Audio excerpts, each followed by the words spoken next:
It's time for Screen Junkies Movie Fights. This episode is brought to you by T-Mobile, America's best unlimited network. Oh, hi, Internet. What? It's Movie Fights. We're back, and we are rejuvenated, revamped, reconfigured, kind of like Matrix were reloaded. Oh, no. Yeah, you didn't like that Matrix Reloaded reference I was going to make. Why would you still make it? But I still made it. We're going to be better than Matrix Reloaded, you guys. I'm Hal Rudnick, and I'll be hosting today, and we're excited to be back. Changes are afoot. You guys sent in a lot of thoughts. We read them. And guess what? We implemented many of them. Sorry, Stoner69, we didn't use that one that you sent. Anyway, we're introducing a new way to play the game. There are going to be 3 rounds and 4 speed round questions. We'll get into that, but there are 3 judges deciding each question, okay? There are going to be 3 votes to each answer. And let's meet our judges. First, she is holding it down, checking the facts and figures, looking stuff up, maybe doing some Googling. Roth Cornett. I'm here. I'm ready to Google. I've Google open while Google is available to us. Yes. Net neutrality. So long. Roth, glad you're here. Did you see Star Wars yet? I did. Oh. There's a review on Screen Junkies. Oh, yes. You should check it out. Of course. You know what? I subscribe. I am a Screen Junkie subscriber. And guess what? Your voice is going to be heard. We are going to listen to you and incorporate you as one of the votes. And to break down how that works, it's our social media chairwoman, Danielle Radford. Hello! So you guys know we have always had polls, but now your votes in the polls mean points for your fighter. So if you click that little white eye on the upper right-hand corner of the video, when the topics come up, there will be a poll that appears. Vote in that poll because your vote in the poll matters, and whoever wins the poll will get a point towards the round. If you are confused, click down in the description down below. We will spell everything out for you. I promise. It's super easy. Thanks, Danielle. I couldn't have said it better myself. I hope that made sense for everybody. You can vote on YouTube. And yeah, that's awesome. The audience gets to vote. What? Pretty sick. I'm going to be here as your judge and host. And if there's any tie from over there, I'll break it. Oh, yeah. I accept that responsibility. And you know what? What do you say we meet our fighters, you guys? So in 2018, we're going to start anew, start fresh, all records out the window. I'm kind of glad about that because I had a lot of losses in movie fights. I had a really crap record. But what better way to close that chapter than to bring in the 2 fighters, the only 2 fighters to ever hold the Movie Fights Championship belts. First, he is a former Movie Fights champion. He's the producer of Honest Trailers, Dan Murrell. Hal, I'm so happy to be here. I'm so happy to be movie fighting again. I'm happy to be here with these people. I'm happy to be back on the show. This is going to be a lot of fun. Heck yes. And his opponent, he's the head writer of Honest Trailers and the belt holder of Movie Fights. Oh man, Spencer Gilbert. Ooh, I picked the wrong time to have to poop, so I'm looking forward to a quick victory.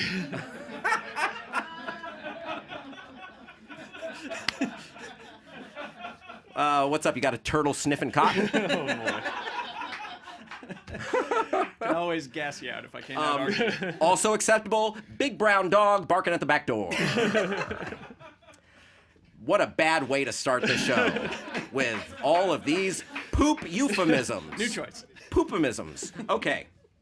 All right, so like we said, we got a couple of new rules. First, guess what? There's only 2 fighters. You saw it. There's not going to be a mystery fighter that pops up in the middle. Or will there be? No, there won't be. Maybe we'll incorporate that down the line. 2 fighters. Movie Fights is now a best-of-7 game. Just like your NBA Finals is, your World Series is, okay? Best of 7. There are going to be 3 regular questions that they will debate, and then we go to the 4-question speed round. The first fighter to get 4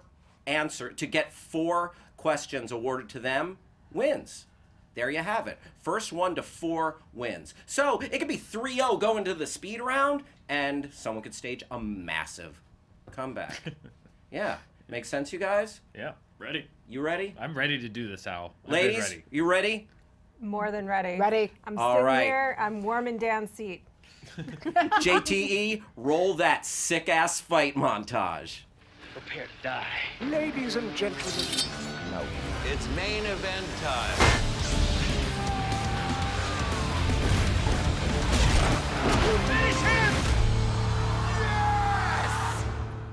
I love montages. Come on, you gotta click like just for that montage. All right, first question. Wow, it's a doozy right out the gate.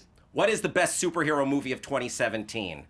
Best superhero movie of 2017, and we are going to start off with Dan Murrell. This is a great question. There are a lot that to consider. I would argue that I don't think there was any one superhero movie that completely disappointed me from top to bottom at all that came out this year. It was between two for me. It was between Logan and Wonder Woman. And I went with Logan. I just think that when you look at the superhero genre, you can kind of rate movies inside of that genre. I think Logan was the one, when I looked at it this year, that I could rate regardless of genre, regardless of, like, how does it stack up against prior films or similar films. Logan is a movie I think that you can watch having not seen an X-Men movie, having not seen a comic book movie, and appreciate on a human level, on a character level, on just the pure filmmaking level. It is the one that has stuck with me the longest as far as like going back and thinking about it and thinking about just the plot, the story, the direction that the story took. And I think it's important when you're in an era where a lot of these superhero movies are good, you're looking for ones that surprise you, ones that actually make you feel something, ones that stand out above the pack and are just great movies. And out of all the really good choices this year, Logan was the one for me that stood ahead of the pack. All right, strong opening round salvo from Dan Murrell. Spencer Gilbert, what do you got? You know, I liked Logan. I thought it was a great film, great performances. It was refreshing to see the violence that does Wolverine justice. But when I picked Logan, I lost the coin toss. So I'm going with the second, what I first thought was the second best, but now I think is the best, and I'll tell you why Logan's garbage later. My favorite superhero movie of the year was Thor Ragnarok. This is a real superhero movie. This isn't a movie that's so ashamed to be a superhero movie it calls itself Logan. This is one that's hilarious. It's uniquely visually stunning. This is a movie that's in the MCU that doesn't feel like an MCU movie. This feels like a Taika Waititi movie. They let the filmmaker do his thing. This adds depth to a character that was kind of two-dimensional before. Underneath all the comedy, which, by the way, again, it's funny, and underneath the comedy, there's some real consequences and some real stakes. That's why it's my favorite movie. There you have it. And Spencer pulling back the curtain to show us that there's a coin toss involved and all that kind of stuff. Gentlemen, let's fight. I mean, if Spencer wants to pull the curtain back there, he could just perfectly. I think that helps my argument, to be quite frank. But here are my thoughts on Thor Ragnarok. And I'm not going to sit here and say that Thor Ragnarok sucked or that it's a bad movie. I didn't think Thor Ragnarok was a bad movie. I enjoyed it. But Thor Ragnarok, to me, felt like a really enjoyable episode of a TV series that I've been watching for the last 10 years, which is the MCU. I feel like, it was fun. It was funny. But it's not something that has stuck with me after I left. I got a few laughs. I think that in service of those laughs, they discarded some of the things about the character that I did like. They discarded his friends, who were a very integral part of his personality, just very casually in this movie with really no ramifications. There's a very major big event that in case someone hasn't seen it, I'm not going to spoil, but there's a life-changing event for that character that I thought was undercut immediately by humor. I had some issues with Thor Ragnarok that made me just kind of chart it down as like, it's another enjoyable Marvel movie, which is fine. There have been 3 this year. Logan is one that I thought about after I came out, not in terms of where does it stand in the X-Men franchise, but in terms of like, I can't believe they took this character that I thought I knew and that I'd seen in 6 or 7 other X-Men movies and made me look at him in a different way. And Professor Xavier, Patrick Stewart, a performance that is probably going to be overlooked for Oscar, but is a legitimately Oscar-worthy performance in a comic book movie. This is a movie that doesn't just have to stand amongst its peers. It's a movie that stands above them. I think that what they did in taking the chance with Logan was to say, we are going to challenge what you think a comic book movie can be. We're going to challenge those conventions. We're going to take it further than maybe you thought it could be, and I think they succeeded. It was a risk that succeeded. You know, it was a risk, but it wasn't. This is a movie that swapped one set of conventions for a different set of conventions. Logan is a bold X-Men movie, but as a movie, it's completely full of tropes and cliches. How many films have we seen where the grizzled old hitman meets the innocent young child and finds one last chance at redemption? That's Terminator 2. That's The Professional. That's the movie that they watch in Logan, Shane, with the little kid and the cowboy. Come back, Shane. Come back, Shane. Yeah, this is a... If you strip away, you can take the superhero stuff out of it, and what you're left with is a pretty cliched story trope and story structure. Now, in regards to them, Thor not having the weight, not having the gravitas, can we spoil Thor at this point? We can talk about, because you brought it up, and you brought up Sure. Ragnarok, the destruction. Spoiler alert. Spoiler alert. Spoiler alert if you haven't seen Thor Ragnarok. Yes, they destroy all of Asgard. That's a huge dramatic choice, and that was a really interesting tack to say, you know what, Asgard, this place that Thor's been fighting for his whole life, is actually an empire built on blood and pillaging, and to scratch away the surface of that whole mythos and be like, you know what, where Thor comes from is actually an evil place that needs reckoning with, and to choose to just blow that up and turn everyone into refugees is super strong. And then yes, they do kill off the Warriors 3, right? Is that I dare you to name them beyond Lady Sif, who didn't die. So who are the Warriors 3 again? Robin Hood, the other guy, Robin Hood. and Gimli. Exactly, Levi. Their send-off got the same amount of gravitas that their entrance had, which was nothing. Like, goodbye. What it did was it also introduced newer, better friends for Thor, like Hulk, who the addition of a voice in his Hulk form gives his character a whole new dimension. The relationship between Thor and Loki reached a different stage, where Loki's learning that his old tricks aren't going to work anymore with him, and it won't get him the attention that he craves. And the introduction of Valkyrie is just awesome. You think it's going to be the standard strong female badass stereotype, but it's undercut with like her drunkenness and her just attitude. They added better friends than Thor had in the first two movies. I totally didn't see that twist coming with Loki, where he was friendly to Thor and then he betrayed them. Oh my God! Well, Thor saw it too. Well, yeah, but that's the same thing. It's like they're operating inside the same confines of a movie, and again, like.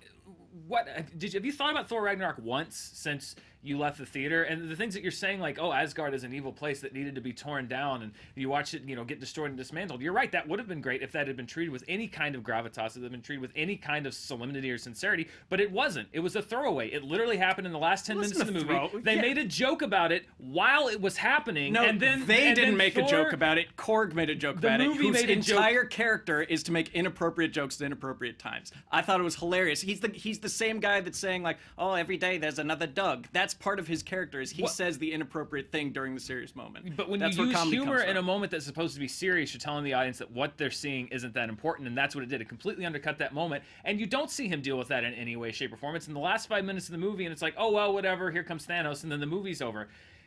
Again, I'm not saying Thor Ragnarok is a bad movie, but it's a fun movie with a bunch of jokes. The characterizations are wildly different. I'm tired of this besmirching of comedy as an art form, calling it a bunch of jokes. Do you know how hard it is to make people laugh for 2 hours, Dan? It's not easy. It's a lot easier to just give them the misery porn of Logan, of like, blood, death, cancer. All right, question. Which of these movies is more rewatchable? I know that's not the question, but maybe that'll factor in. Which is more rewatchable? Thor Ragnarok. You can pause Thor Ragnarok at any moment and you can watch it again with the sound off and just appreciate the amount of visual splendor that he's crammed into this whole movie. You can watch it again for humor's sake, for background jokes that you may have missed, and you can watch it again because it's a great story and it won't bum you out for the rest of your day.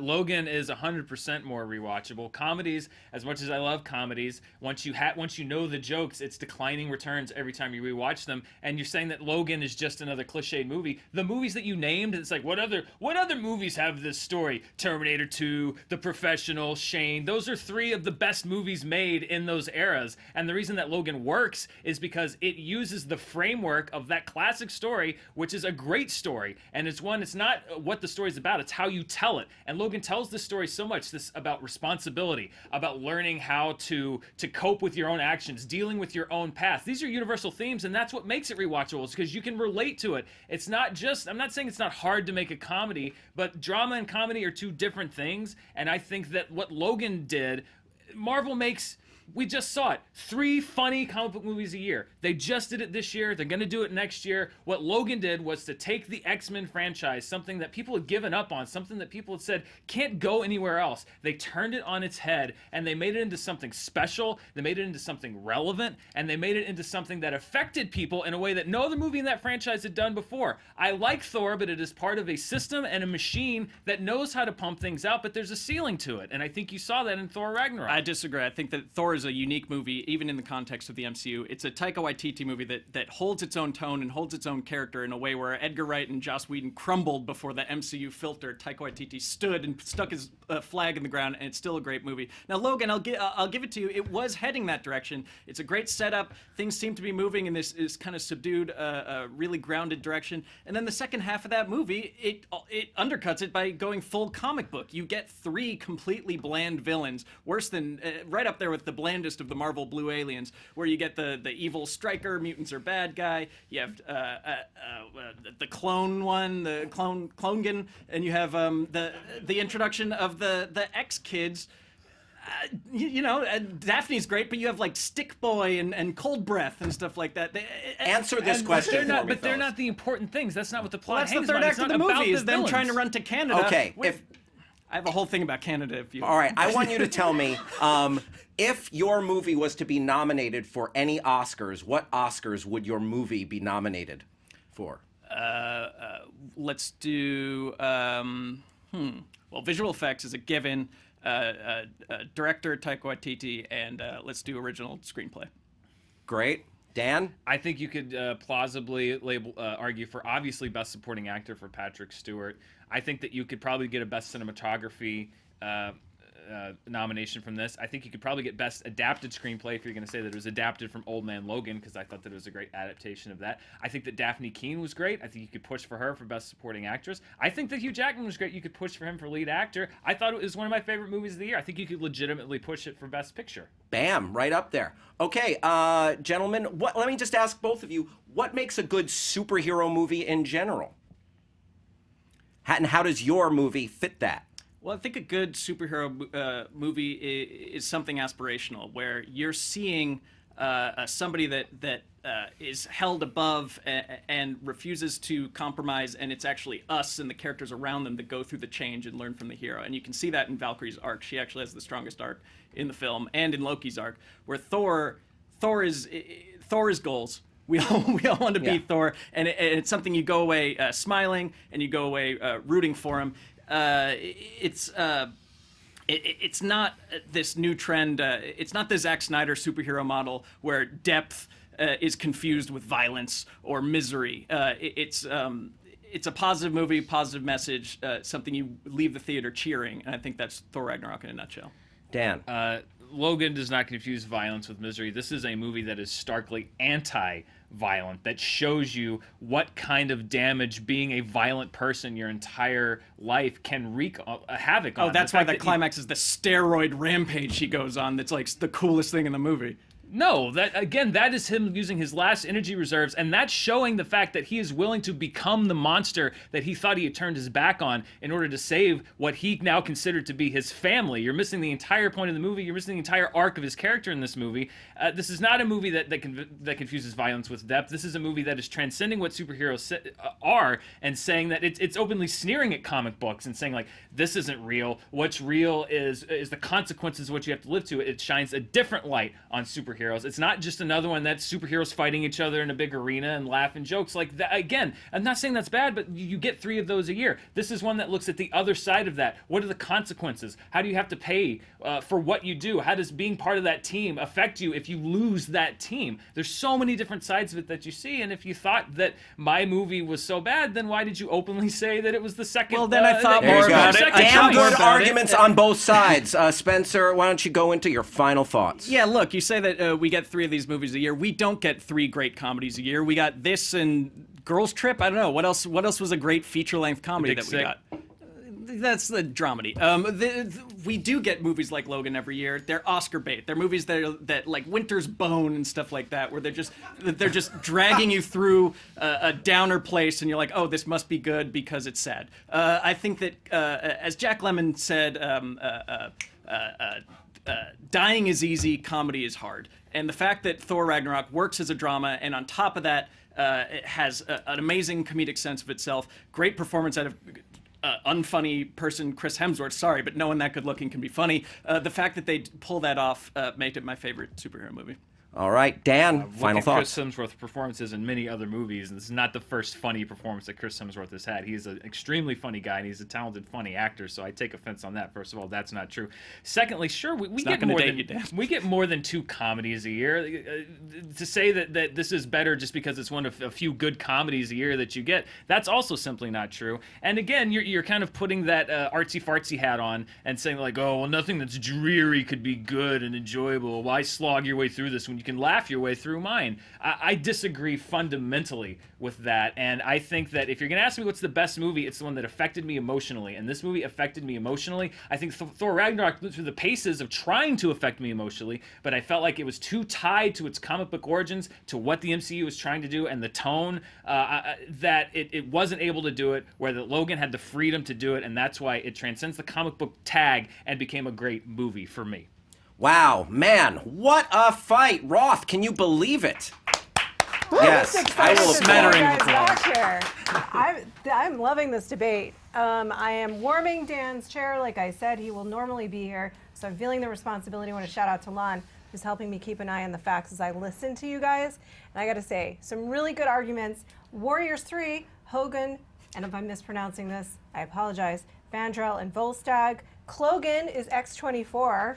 And some films, some comedies that people enjoy this year include Disaster Artist, Ingrid Goes West, Lady Bird, Whispering with My Colleagues. Also, no one knows who did Dying is Easy, Comedy is Hard. Something about Dying is Easy and Comedy is Hard. Oh, is that Olivier? Olivier, yes? No one really knows who did that quote. Okay. It's kind of up in the air. We don't know. Yes, so comedy is very difficult. As is this debate. But I will And say, finding out who made quotes is even harder. Yes. So is interneting. Yes. I have to say, at first I thought you really undercut it, Spencer, by conceding the point to Dan in the beginning of your argument by saying that Logan was the best in your mind. But then you came back strong by breaking down the tropes. But Dan sort of answered that by saying it was using that framework beautifully. So it's really back and forth the entire time. But I think that ultimately, and despite coming in with a weaker argument, Spencer won the day based on the arguments. All right, that's 1-0 for Spencer. Let's go to Danielle Radford on the socials. All right. Well, first of all, a lot of people are bummed that Wonder Woman was not in this. They are also bummed that Transformers 5 was not in this, and that Power Rangers the movie was not in this. So take it with a grain of salt. So just go ahead and just a bucket of It's salt. not all the same idiot, is it? It's all different people. It's the way that you put a little bit of salt on a cookie. It makes it taste better. So from the poll that we have, if you guys clicked up in that thing, you found it. Right now we've got Logan leading at 65% and Thor Ragnarok at 34%. So the point on this is going to go to Dan. Wow, so that means we are all locked up at 1-1. It comes to me to help with the decision. And I do agree that Spencer undercut himself a little bit by admitting that he thought Logan was the best film. But then he came out swinging with, especially I love the fact that you pointed out Taika Waititi was able to put his voice out there in this film. But I think Dan really rebutted that well in pointing out that Marvel, they have 3 good movies a year usually, and comedy is not unique to just this Marvel film. And Dan's points about how this movie's unique commentary on violence and superheroes and where it stands in the superhero genre, it really struck a chord. So I'm giving point to Dan, and Dan takes round 1. Hard fought. No, are we clapping? Well, we get Are we not clapping? Wow. Hard fought. All right, fellas, time for round 2. They still working on the graphics. Yeah. There it is. There we go. It's a preview episode. Yeah. Pitch a non-superhero Disney Fox crossover movie. So we know huge merger happening. We want you guys to take 2 properties, one Disney, one Fox, and pitch the crossover. We're going to start with Spencer. All right. So one of my favorite Disney movies of the last few years, Zootopia. It's a movie that deals with some real serious shit. Can I curse? With some serious stuff. I don't give a F. It's a kids movie, but it's about racial profiling. It's about government corruption, and it still manages to be really super cute and fun. Now, Fox owns a flagging franchise called Die Hard. And that is a franchise that needs something completely different, or it needs a different audience, let's say. So let's cross it over with Zootopia into a kids movie, but still have it deal with that real stuff, with police violence, with income inequality. But let's do it in a really cute way, with a plot line that's built around Judy Hopps, what's the fox's name? Nick. Hopps and Nick, and Bruce Willis's character, Fawn McClane. Yeah, there it is. Wow. So Fawn McClane is Judy Hopps' new boss. He's a trigger-happy cop, and they're trapped in a hostage situation. I tried to draw another one. I didn't really have time for Hans Gruber. Hans Gruber takes over the building. Oh, a grouper fish. Yeah. Yeah. And they have to shoot their way out in this like seemingly fun Die Hard intro, but it's all caught on body cam. So it discredits the cops. It causes a stampede in town. They're angry about police violence, and it turned out to. There's a whole subplot about mass incarceration that I can get into if you really want to do that. But Zootopia was this metaphor for contemporary urban society that happened to be a Disney movie. So let's do the same with Zootopia 2 in Die Hard. Wow, some heavy themes in Zootopia 2, Die Hard. It was about crack. It was about so many things. So Yep, let's keep it going. Dan, what do you got? Another revitalization of what I believe are two flagging franchises that might not seem to fit together when you think about it, and this is Pirates of the Caribbean and Predator. A strange fit when you think about it. However, this actually fits into Predator lore. If you'll remember at the end of Predator 2, Danny Glover gets handed this flintlock pistol that says Raphael Adolini 1715 on it. The Predator hands it to him and says, "Take it," and then disappears. If you do the research, there is actually a book called Predator 1718 that tells the story of this pistol, and that is that, and I'm not making this up, I have an illustration from this comic. We're going to fold this into the Disney mythology. In 1718, Raphael Adolini, who was a pirate captain, was venturing to find treasure. They found it in a church, and he told his crew, "You're not going to take this treasure out of the church." So the first part of this is Raphael Adolini and his pirate crew venturing far north of the Caribbean to Bermuda to find this treasure. The crew is spreading across this mysterious island when suddenly the triangle-shaped target appears. Boom! There go two of his crewmates. They finally do, after his crew is picked off one by one, they find this treasure. This is tying back to the original story. This treasure is in a church. It's the property of this old mission, and the pirate captain Adolini says, "You're not taking that treasure," and the crew says, "Yes, we are." And the crew mutinies against him and is about to kill him when the Predator jumps in and fights with the pirate captain against his crew, completely disarming this mutiny. At the very end, the pirate captain is shot by the last mutineer and gives the pistol to the Predator as a sign of respect, which is how he got it, which is how he gave it to Danny Glover. You're going to tie this into the Pirates of the Caribbean trilogy, and the way that I'm going to tie this into the current day is that years later, this pirate captain's journals are found, and the pirate tale begins to circulate. Don't go northeast. Beware of the Bermuda Triangle, because that's how you disappear. The Predator and the triangle target is where the whole legend of the Bermuda Triangle comes from, and it ties beautifully into the Pirates of the Caribbean mythology as we know it. Man, 2 movies I really want to see. Fellas, slug it out. I don't know, man. You started off your pitch with, if you remember the end of Predator 2. So already you've lost 98% of your audience.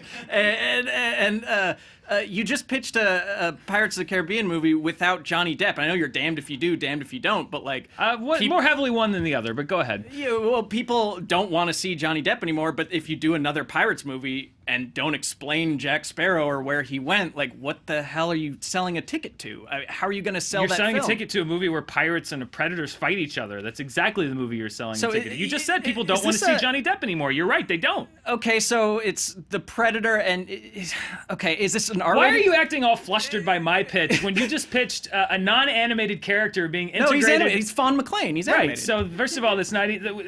It's voiced by Bruce making, Willis. You're making a mockery. Oh, great. There's nothing that I want to hear more than... imagine how checked out Bruce Willis is in his live-action performances. Well, exactly. Double that now that he's in a voice booth. Exactly. He is checked out in live action. And yes, the Die Hard franchise has become a joke, which is why you bring it into a kid's movie. You give it new life by giving it to a new audience, making it toning down the jokes for PG. Die Hard has already ruined itself. Zootopia still manages to do kid-friendly movies that handle serious topics. The worst thing that Die Hard did in the last decade, and that's saying a lot, is toning itself down for PG-13. Well, the damage has already been done. What are you going to do? Another Die Hard movie? You're having it tone itself down even further now to a PG. You're making a mockery of a franchise that used to be great. I'm trying to revitalize two franchises by adding elements from each that's going to make the other one better. You're just resigning yourself. Not only are you throwing the Die Hard franchise into the grave, but you're adding a complication to a Zootopia franchise that doesn't need it. Bruce Willis's lazy voiceover. I want Judy Hopps and Nick. I don't want old man Fawn McClane hopping in there like, hey, what's going on, kids? Did I get my paycheck yet? And plus, Hans Gruber, you're going to ruin the best villain in the history. Like, Hans Gruber is the one thing about Die Hard that they haven't ruined, and now you want to ruin that too. Well, okay, you're talking about a franchise, the two of your franchises that discards everything people like about them. I'm taking items that people like about Die Hard, items people like about Zootopia, and combining them. You've thrown out the whole part of the Predator where the Predator hunts people. Did you miss the part where he's hunting the entire crew on the island? No, he's fighting back to back, like on guard. I saw that image. He picks off the entire crew on this island. You weren't even listening to what I was saying. I guess I did fall asleep. So there's is it R-rated? Is this a family movie? It could be R-rated, yeah. Come on, man. You're not making a a Predator movie that's anything less than an R, right? We'll have to see where the material takes us. So you're making a... This is ridiculous. No, this movie makes... How is this not ridiculous? This movie is for no one.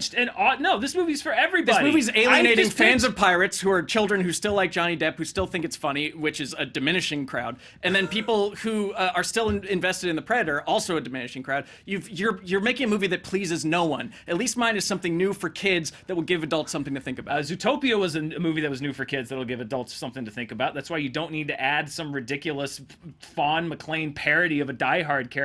Like, that is a hack. That is like a hacky I want to try to rip off Die Hard, and I'm gonna like nudge it in the ribs by saying like, oh look, here comes Fawn McClane, guys. Look at this terrible Die Hard reference. It's the classic Disney Pixar thing. Dan, if adults get Pirates it, and fans are a diminishing crowd. This is to bring in a new audience. I want you to go ahead and cast some of the pirates. Who would you like to see as pirates if there's no Johnny Depp in this movie?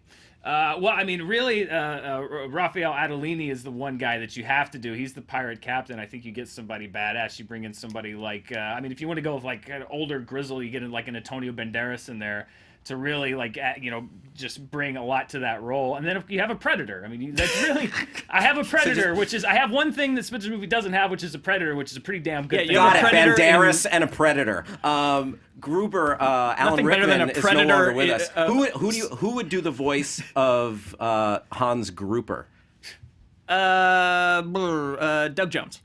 Doug Jones, the actor, not the senator. Does he sound like Alan Rickman? He can do a good fish, though. All right, gentlemen, He doesn't do the voice. He doesn't do the voice of the fish. You do know this, right? He's the body just of wears the a fish. suit. Look, you pitched a Predator movie in broad daylight at sea. There's nothing less scary about a Predator in the sunshine. Have you ever been hunted on an island by a predator? So go have that happen to you and then tell me that's not scary. I hope that never happens to you, Spencer. Okay, I'm going to ask each of you to give us a dramatic monologue from your movie. Dan, we'll start with you. And I want it to be the pirate talking to the predator, saying it's a monologue about how he never knew a predator could be his best friend. What is that? Improv comedian now? Okay, fine. That monologue has no place in my movie. Doesn't he become friends with the predator? It's a Disney movie, Dan. It's got to have some strong friendship moments in it. Not anymore, it doesn't. It's a new era, Spencer. Okay, how about the pirate thanking the predator? This is patently this is not how the movie's gonna. It's not gonna be about heartfelt conversations between a pirate and a predator. That's the kind of ridiculous. That's the kind of ridiculous thing that Spencer would say was in my movie. That's not. All right, Spencer. Dan chose to pass on the monologue. I'm going to ask you to give us a Hans Gruber monologue revealing his master plan. You thought I was taking over Yakatomi Plaza just to create the hostage situation. But actually, it was to cause a stampede that would fund my network of private prisons. Wow, stirring. Yeah. You know, forget Doug Jones. I think you might be up for some Trying to get the like voice work. underwater but still German British. Definitely caught an underwater vibe. All right, gentlemen, let's go to final thoughts. Dan Murrell. You're literally making a mockery of one of the best action movies of all time, and adding an element that no one in the Die Hard wheelhouse wants to see this movie folded into a kid's animated film. Despite what Spencer says, he's right when he says that the fans of Pirates of the Caribbean are a diminishing crowd. They've had enough of the Captain Jack Sparrow buffoonery. I think that one of the reasons that Pirates of the Caribbean, Curse of the Black Pearl, remains one of the more popular Pirates movies is it was the most action-packed. It had the least amount of Captain Jack Sparrow drama, and I think that by adding this element, which again has ties to the Predator fan base, first of all, it's got a Predator. You're tying it in there as an action film with a different setting than the fans are used to, expanding the mythology. It's not mocking either one of these franchises. I think it's a remix and putting them both in a situation that you haven't seen before. I think it is going to get people interested. And again, like as a diehard fan, I don't want to see that franchise further drugged through the mud and laughed at and made fun of. That's just not appealing to me as a fan of that franchise. I don't think that fans are going to feel the same about this movie. Got it. Spencer, final thoughts. Look, adults have seen every iteration of Die Hard possible.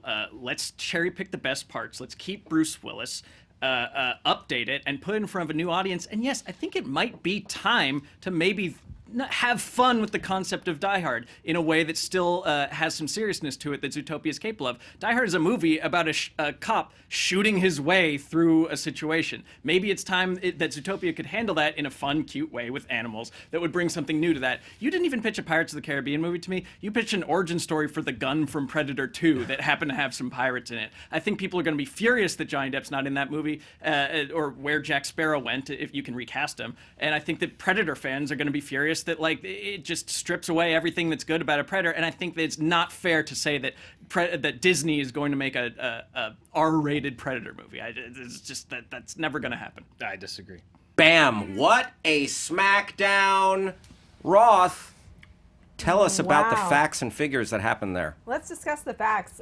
There has been one PG-13 that I know of. Alien versus Predator was rated into PG-13, so there's that. You already said it. Nick Wilde is the name of the fox. Dan, that is some well-researched Predator Yes. gun lore. That's like really in-depth about that one moment, which I gotta say is pretty swaying when it comes to the argument. You're both pitching very tough movies to pitch. I think in total, Spencer made the better case for his film and why it would work for across audiences that are fans of both franchises. Plus, he did do the impression. There you go. But I think in total, just the argument in terms of why this film would work goes to Spencer for me. All right, that's one for Spencer. Danielle. All right, I will say my favorite comment from Twitter was someone pitching their own movie. At George Heff says, the only answer is Chicken Little versus aliens. He sees a xenomorph. No one believes him until it's too late. Chicken Little then has to lead a resistance movement against the alien incursion. And that made me super happy. But going to the poll on YouTube, I wish I was kidding, but so right now YouTube goes with Spencer, 55%, and Dan, they're saying 44%. So Spencer wins this point. Boom, Spencer taking it. Dan, good research on that gun. Great gun. I wish I could go research. to an alternate universe where these two movies are made and you tell me which one is more entertaining. Oh, you know what? I'm glad we don't live in that hellscape. Just wait 18 months, Hal. Oh, yes. When the merger goes through. You guys, it's time for round 3. It's a backwards fight. Oh, boy. Holy crap. All right. Man, breaking out a backwards fight on the first show back. Okay. Gentlemen, pick any character from a comedy movie. Dan? Wow. From any comedy ever made. Any character from a comedy movie. Them's the words I just said. I'm going to go with Ted Stryker from Airplane. The lead, the pilot. Ted Stryker. Kids are going to love this one. The hero pilot from Zucker Brothers' Airplane. Spencer. I'll go with Venkman, original Ghostbusters, Bill Murray. Bill Murray's Venkman. And the question, which movie character would make the best Jedi Knight? Which movie character would make the best Jedi Knight? Is it Ted Stryker from Airplane, Bill Murray from Ghostbusters, Venkman? Dan, you're first. Sure. Well, the thing about Jedi Knights is you have to be able to tap into that inner power of yourself. To feel your surroundings, and I feel like Ted Stryker is a man who has many demons, as we've seen many Jedi Knights do before. He famously has a drinking problem. He has also struggled with attachment, as many other Jedi Knights do. But he is also a man who's able to summon great powers. Things on that airplane happen in a way that, much like Jedi powers, shouldn't happen in the real world. People actually turn into Jello, all sorts of things. And I think that a Jedi Knight really needs to be able to overcome adversity. And we've seen Ted Stryker both on an airplane and a space shuttle in Airplane 2, the sequel, has been able to overcome great physical and situational adversity to save many, many lives. And what is more at the heart and the core of a Jedi Knight than to save the lives of the innocent? There you go. Opening salvo from Dan. Spencer, talk to us. What's at the core of a Jedi Knight is being cool and calm and collected. And no one in comedy cinema is more cool and calm and collected than Bill Murray as Venkman. This is a guy that deals with the supernatural in his day-to-day and still has the wherewithal to crack jokes, to make light of the situation, to not panic. He's someone who's so balanced on the inside that he can have a hand in the real gritty world and in the world of the Force and the spiritual dimension. He's somebody who isn't ruled by his passions. He doesn't form attachments, whether it's his relationships with women or his relationships with his friends or his job. He's someone who kind of lets life come as it may, and he will make the best of any situation. He's free to improvise. He has a good moral sense at the end of the day, and he doesn't have a massive problem with alcohol.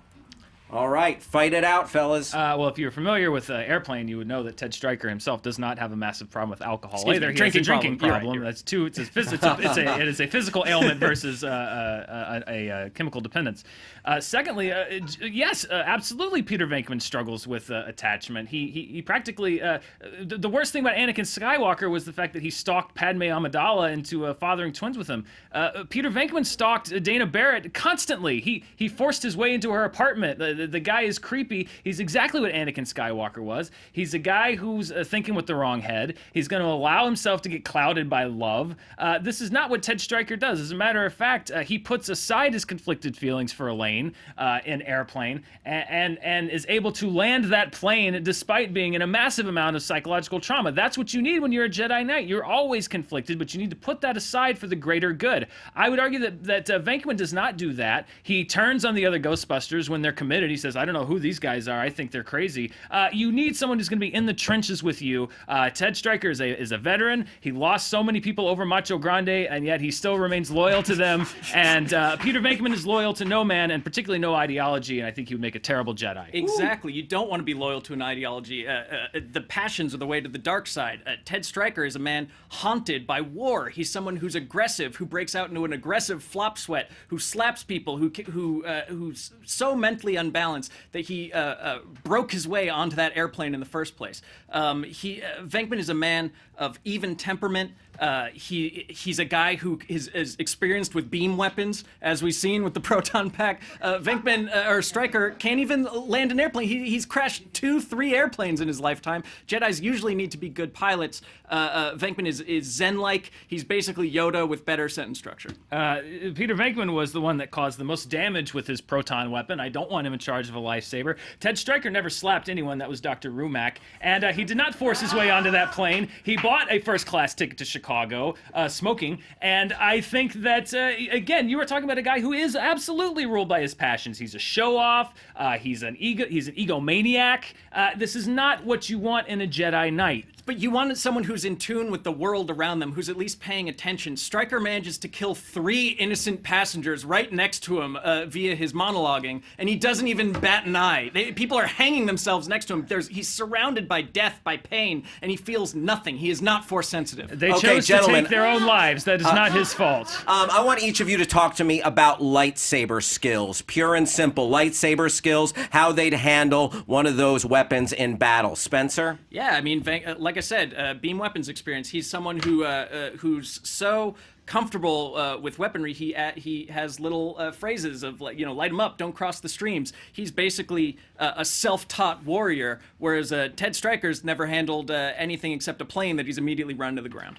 I would say that Ted Stryker landed that plane against all adversities. He didn't run into the ground. That plane would have crashed if he'd not been in control of it. It took don't a cross whole the streams. office full of sweating people to guide him down. It took inflatable autopilots. It took all this stuff. He can't even handle a drink. How can he handle a lightsaber, Dan? He was being sabotaged by Rex Kramer, who wanted him to crash the plane, which is made abundantly clear. He landed in spite of the sabotage he was getting. I'm afraid from the this is ground. becoming a referendum on how many times Dan's seen Airplane. And coming up with those deep cuts. I'm sorry that I know my characters and yours better than you do, but that's not what I'm saying here. Don't cross the streams is not Peter Venkman's catchphrase. That's Egon's catchphrase. all say it. And I guarantee you that Ted Stryker, as a military veteran, has had small arms training. So I promise you that he's been trained on how to handle a weapon far more than Peter Venkman with his unlicensed nuclear accelerator on his back has ever had. Who would be the better teacher handing down Jedi skills to another Jedi? Because that often comes into play, fellas.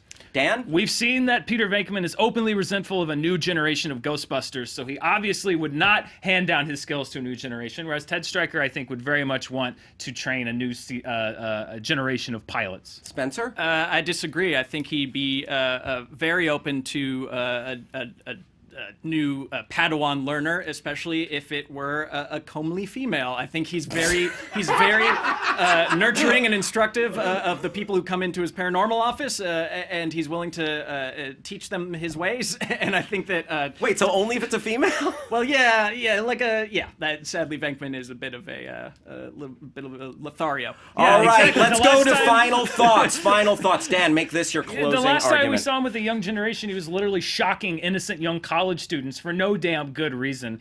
He's a terrible teacher. As a matter of fact, he was fired from a university. He's not going to be a teacher. Ted Stryker is a man who's seen the worst that life can throw at you. He's overcome that adversity. He's been calm and collected under pressure. He has saved lives. Peter Venkman is all about himself. He's everything that a Jedi Knight should not be, and I don't want to put the fate of the galaxy in the hands of a man who's going to not be there because he's off chasing some skirt. Spencer, put a cherry on your sundae. Ted Stryker is not a man who's cool under pressure. Venkman is the epitome of calm and cool and collected. That's what it means a Jedi Knight to me. It's not necessarily doing good or evil, because we've seen Jedi do good and evil things all the time. Ted Stryker has Sith written all over him. He's basically Anakin. It's trauma waiting to be exploited by the first Darth Maul to bat his eyes at him. There you have it. Man, what a weird battle that was. Roth, what do we got? Valiantly fought on everyone's part, because I think we can agree neither of them would make good Jedis. But I have to say, Dan, man, he really did know both characters inside and out, and I think just made the stronger argument for why his unsuitable Jedi would be the more suitable Jedi. So Yeah, it was like Dan had an IMDb app in I his know, ear or that was something. like, man. Boom. All right, that's 1-0 for Dan. Danielle, talk to us. A lot of folks were super bummed that Axel Foley didn't get mentioned. Oh, They were yeah. thinking that Axel Foley, Beverly Hills Cop. myself included. Banana in the tailpipe Jedi move. That's how you do it. Yeah, He you're not gonna- bananaed first. Nope, not doing that. You're not Okay. going to put a banana in his X-Wing tailpipe. But so, according to the YouTube poll, as of right now, we've got Ted Stryker at 72 and Venkman at a 27. No way. Okay. Boom. Dan takes the point. Wow. And Yeah, the that was score stands going into the speed round 2-1, Dan the Man Murrell. All right. You guys. Should rewatch Airplane. Yeah, right? It's a great movie. Okay, before we go to the speed round, I just want to thank our friends at T-Mobile for hooking us up and all the good stuff. Thank you, T-Mobile. And yeah, we appreciate the good times. You guys, speed round time. So we had 3 questions. The winner of the movie fights is the first one to get 4 answers right. This is a best of 7. So we have 4 speed round questions. First 1 to 4 wins, 4 answers awarded to them, is our victor, okay? There are 4 speed round questions. Right now, it stands at 2-1 Dan. And they each get 20 seconds to answer. The first one to answer goes first, 20 seconds, and then they each get a 10-second rebuttal. You guys have been here before. Oh, yeah, same Many game. times. Oh, yeah. New coat of paint. All right. Let's play some speed round. Let's do it. Question 1. All right. The Last Jedi hits theaters tonight, and we are pumped. What director who has not yet been asked to do a Star Wars film should get to do one? James Gunn.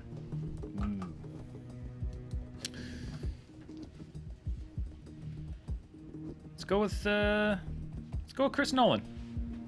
Wow. All right. Christopher Nolan versus James Gunn. Spencer, you answered first. 20 seconds on the clock for you. James Gunn is a great visual storyteller. We've seen with the Guardians movies that he's very adept at sci-fi. He can mix humor. He can make great characters that are memorable. So I'd love to see these archetypes in his hands because he's created his own iconic science fiction characters. What could he do in the Star Wars universe? He's somebody who has a good heart and compassion for the people in his films that still have that big spectacle going on. And you need everything to work in a Star Wars movie. You need it to work as archetypical Joseph Campbell-style storytelling, and you need it to work as far as things you've never seen before. Guardians 1 and 2 delivered both of those, and I think that if you give him a Star Wars Time. All right. I think Dan. Dan gets a little more time on that too. On his thought. Okay.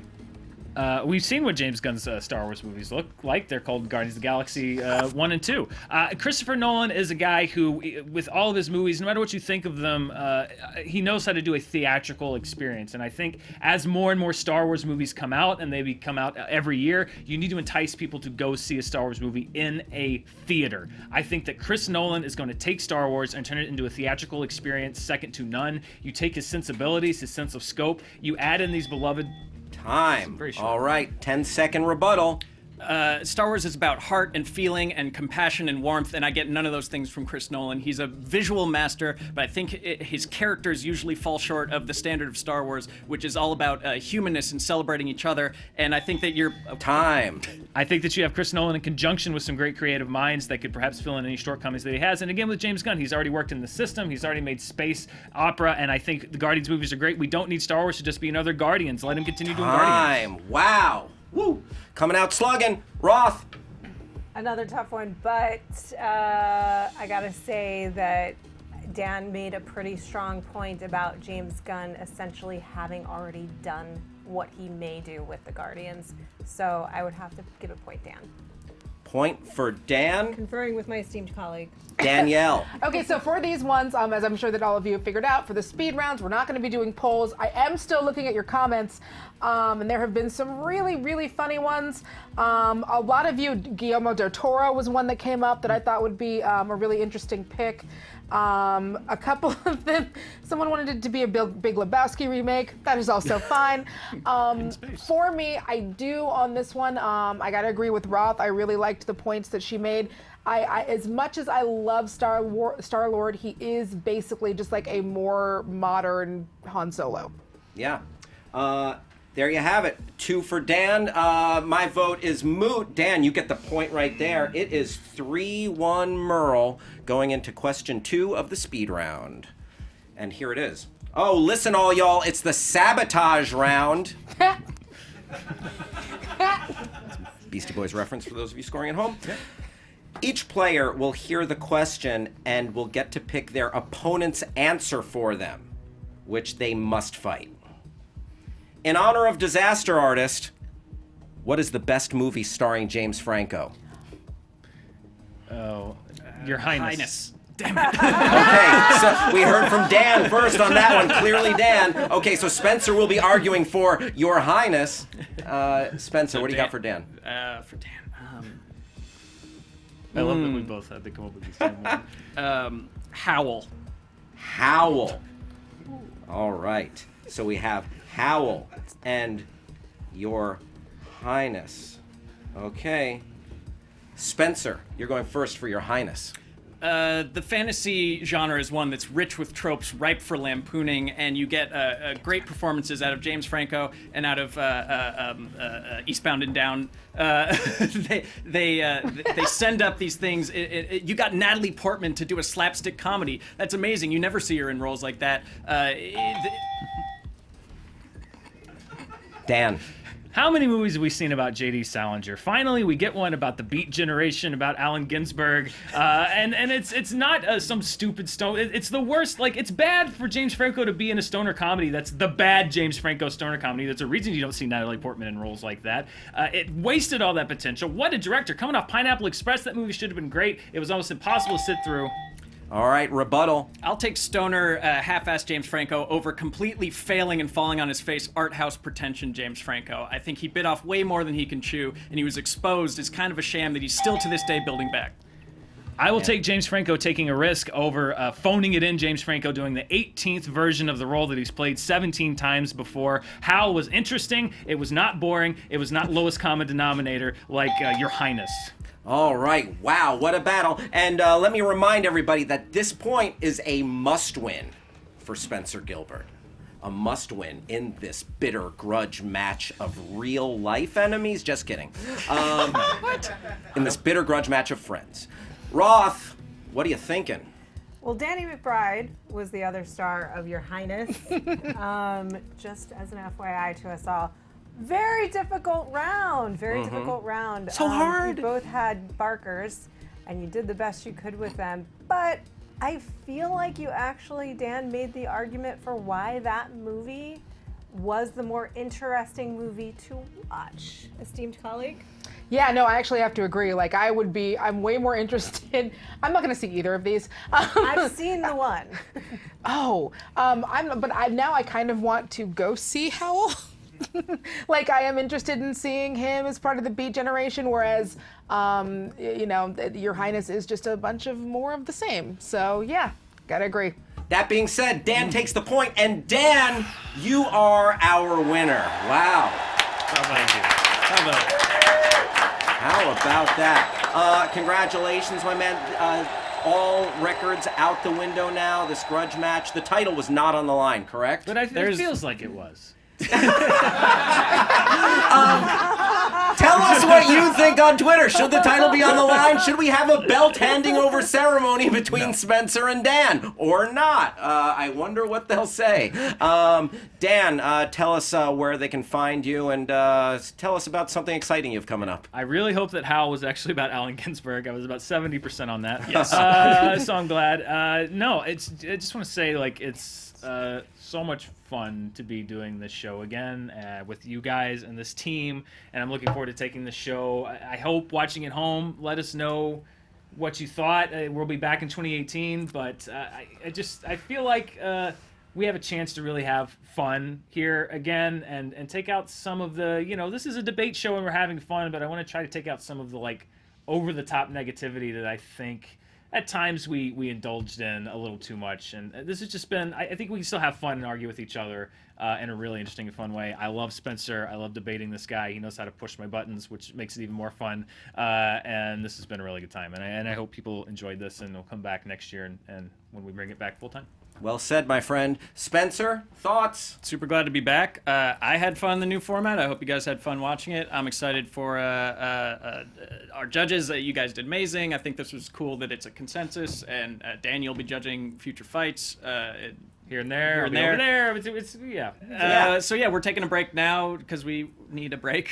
We need vacation. But tell us what you think, and there's time for input. But I'm happy with it. You guys like it? It was good times. Heck yeah, super good times. Roth.